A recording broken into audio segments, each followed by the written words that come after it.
The latest news on that brewing public showdown between the president of the United States and the man he fired as FBI director. This morning, the New York Times is quoting unnamed White House sources as saying President Trump does not plan to invoke executive privilege to try and stop James Comey from testifying before Congress next week. Executive privilege is the president's right to withhold information in the public interest. Important to note, though, Trump could still change his mind on whether to play that card in this case. He certainly could. All this comes as Washington counts down to Comey's potentially damaging testimony, now 5 days away. It's happening on Thursday. It also comes as Russian President Vladimir Putin is weighing in as well. ABC's David Wright is at the White House for us this morning. David, good morning to you. Good morning, Paula. Good morning, Dan. Here at the White House, they're bracing for the next shoe to drop in the Russia investigation. This is the story that continues to dominate the headlines, despite the president and his team's best efforts to change the subject. With fired FBI Director James Comey expected to appear on Capitol Hill again next week, the Trump administration is still planning its strategy.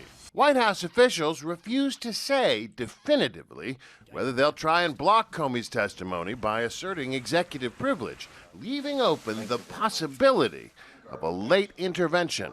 I've not spoken to counsel yet. I don't know how they're going to respond. Meanwhile, Trump's deputy attorney general tells the Associated Press he's prepared for the possibility that the FBI investigation into Russian meddling and possible collusion by Trump associates could well end up focusing on the president's decision to fire Comey and on his own role and the attorney general's in that decision.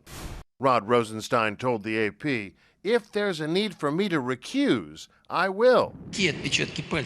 Russian President Vladimir Putin dismisses the idea Russian hackers tried to interfere with the U.S. election as a crackpot conspiracy theory. A hacker could make it look like a 3-year-old did it, he said. That's not proof. Putin also seemed to throw President Trump a lifeline amid the controversy over Trump's decision to withdraw from the Paris Climate Accord. Putin reassured environmentalists there's still time. Don't worry, be happy. Vladimir Putin, a Bobby McFerrin fan. The man is full of surprises, isn't he? Don't worry, be happy, David. But David, while we've got you, as we know, the White House has asked the Supreme Court to review the controversial travel ban. This has suffered multiple defeats in the lower courts. So do we expect the Supreme Court to take up this case, and when will we hear?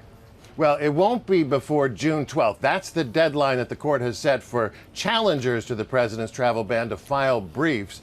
Beyond that, it's anybody's guess. And it's not clear that the court will even take up the case. They would have to grant cert. That means that 4 of the 9 justices would have to agree to reopen the case. Paula, Dan?